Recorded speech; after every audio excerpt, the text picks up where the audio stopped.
Squadron sebanyak 67 angkatan bersenjata Ukraina disebut menyerah ke militer Rusia.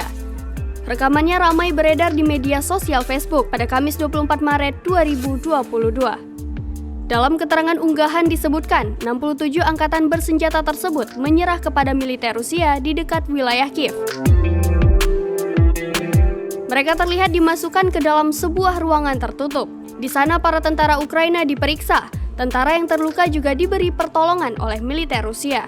Dalam kolom komentar banyak warganet yang mengapresiasi tindakan Rusia dengan menyebut mereka berperang dengan mematuhi undang-undang internasional. Sejak Rusia menginvasi Ukraina pada 24 Februari 2022, kini perang yang berkobar di Kiev memasuki hari ke-30 pada Jumat 25 Maret 2022. Hari ini tepat 1 bulan invasi Rusia berlangsung.